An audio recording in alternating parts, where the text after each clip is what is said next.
بسم الله والصلاة والسلام على أشرف خلق الله سيدنا محمد وعلى آله وصحبه أجمعين. ازيكم حبايبي؟ يا رب تكونوا بخير. النهاردة جايلكم بفيديو جديد وإن شاء الله يعجبكم. لايك وشير واشتراك فضلا منكم وليس أمرا. نحط اللايك بقى عشان ما ننساش. النهاردة جايبه لكم طريقة عيش جميلة جدا جدا، من غير خميرة، من غير وقت نقضيه في المطبخ، يعني حاجة كده في منتهى الجمال. معايا 3 كوبايات من الدقيق، اي مج موجود عندك او اي كوبايه ميه بتشربي فيها في المطبخ تعايري بيها 3 كوبايات. عليهم نص معلقه صغيره من الملح، نص معلقه من البيكنج باودر، معلقه صغيره برضو، ربع كوبايه من الزيت، ربع كوبايه من بتاعه الميه. دي كوبايه شاي صغننه او قهوه، فانا يعني تبقى نصها، انما بتاعه الميه بتبقى ربعها. هنقلب كل دول مع بعض، يعني مقادير دقيق، ملح، بيكنج باودر، ربع كوبايه من الزيت، شوية من المية، يعني كوباية الا ربع من المية. ده على حسب نوع الدقيق بتاعك. لو ممكن في دقيق يحتاج سوائل اكتر وفي دقيق ما بيحتاجش سوائل كتير. انا الدقيق بتاعي دقيق متعدد الاستخدامات، شاريه من سوبر ماركت عادي، يعني مش نوع معين. فانا الدقيق بتاعي 3 كوبايات من الدقيق، فاحتاجوا معايا كوبايه الا ربع من المية. هوريكم في اخر الفيديو في اخر العجن انا احتاجت مية قد ايه من الكوبايه. كده معايا عجنت بقى العجينه كويس، لتيها وعجيني فيها العيش. بيحتاج ان انت تعجني فيه كتير، يعني بمسح ايدي مسحه بسيطه من الميه زي ما انتوا شايفين كده، وبعدين اعجن فيها لحد ما العجينه بتاعتي تبقى طريه ناعمه، ما تكونش بتلزق وما تكونش قاسيه قوي ان هي تبقى ناشفه تحت ايدي ومش قادره ان انا امسكها. زي ما انتوا شايفين كده، شايفين العجينه بعد 10 دقايق كده من العجن او اللت كويس.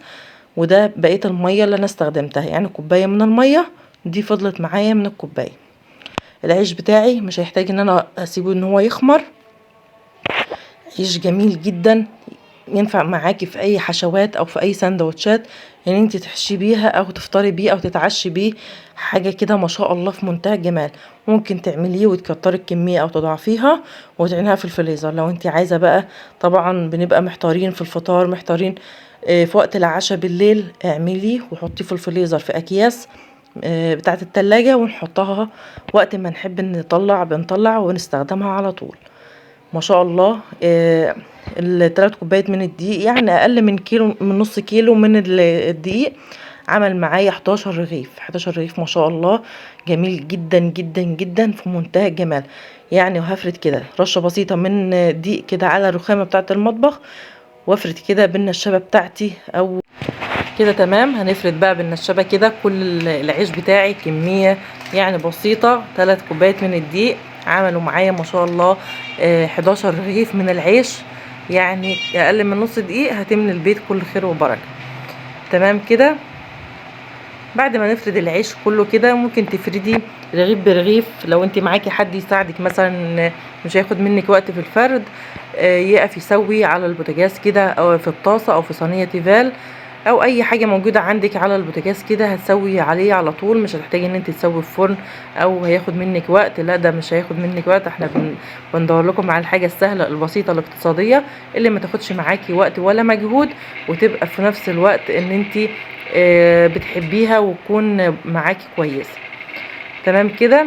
انا عملت حوالي 4 ارغفه كده، فردتهم وانا واقفه على الرخامه، وبعدين بقى قلت هسويهم.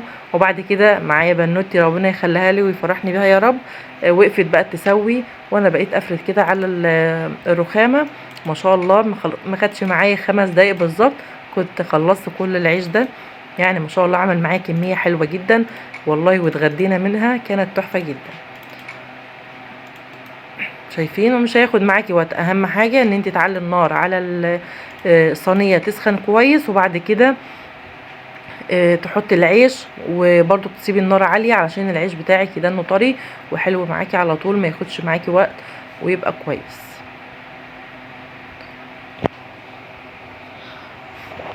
اللي بيستوي معايا بشيله على طول وبحطه بقى غيره علشان يستوي معايا كده. تمام. اهم حاجه يا حبايبي ما تنسوش اللايك، لان اللايك بيدعمني كتير وبيحفزني ان انا انزل فيديوهات حلوه تستفيدوا منها وتكونوا مبسوطين بيها. وكل بنوتاتنا بقى اللي عايزين يخشوا المطبخ هياخدوا الاجازه يخشوا بقى يعملوا الفيديوهات ديت او يعملوا الحاجات البسيطه الحلوه ديت اللي مش هتاخد معاهم وقت خالص او هيحبوا المطبخ علشانها. طبعا لازم نحفزهم كده ان هم يخشوا المطبخ كتير علشان يعملوا كل حاجه حلوه ويتمتعوا بيها. ينفع معاكي بقى في الفطار وينفع معاكي في العشاء، يعني ممكن تعمليه وتحطيه في الفريزر اي وقت ان انت حابه بقى تطلعي منه على طول، مش هياخد منك وقت خالص ان هو يفك، يا دوبك يفك معاكي 5 دقايق كده، وبعد كده سخنيه كده في على طاسه او على النار مباشره، مش هيقعد معاكي وقت. اهم حاجه ما تسيبوش لما ينشف معاكي او وانت بتسخنيه او وانت بتسويه عشان يدنه طري معاكي ويبقى حلو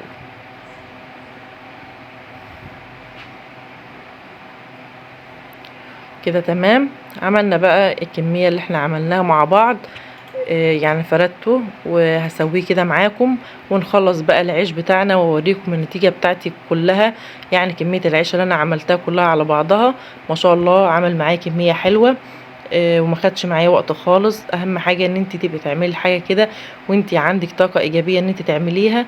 ما شاء الله ما خدش معايا والله اكتر من نص ساعه او ربع ساعه كده، يعني اكتر حاجه نص ساعه لبال ما عجنته وفردته وسويته. كنت ما خدش معايا وقت ما شاء الله. شايفين؟ والتصوير طبعا بياخد مني وقت شويه عما بعمل الحاجه اما بيكون خلاف التصوير. شايفين العيش ما شاء الله طري جدا ولذيذ جدا وطعمه حلو قوي قوي، حاجه كده في منتهى الجمال. شايفين شكله بيتكلم عن نفسه، مش محتاج ان انا بقى اقعد بقول لكم العيش طري والعيش حلو. والله بجد يعني مش بشكر في نفسي، بجد والله العيش تحفه جدا جدا. اهم حاجه ان انتوا تجربوا بقى الوصفه ديت وتقولوا لي بقى في التعليقات ايه رايكم.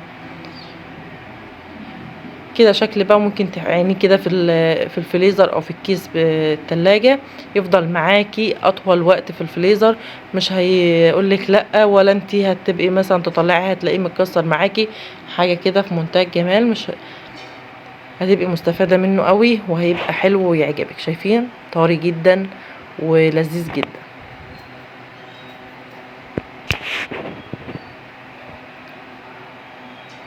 يلا بقى تشجعي وتنشطي واعملي لك حبه حلوين كده وعينيهم في التلاجة. طبعا احنا داخلين على الصيف والسهر بقى بالليل وعايزين نعمل احلى عشاء واحلى فطار الصبح تعمليه بقى وتنسي بقى ان انت عايزه تعجني وعايزه تقعدي وقت طويل ان هو يخمر. لا، هتعمليه وهتسوي فيه على طول، مش هياخد معاكي وقت. طريقه فرده برضك سهله، مش هياخد معاكي وقت خالص. ودي برضك ممكن تعينيه بالشكل ده كذا رغيف مع بعض في كيس واحد لحد ما تحتاجيه طلعيه كده. تمام. يا رب الفيديو بتاعي يعجبكم واشوفكم بقى في الفيديوهات اللي جايه، ويا رب كل حاجه انا بنزلها تكونوا استفدتم منها حتى لو حاجه بسيطه. اهم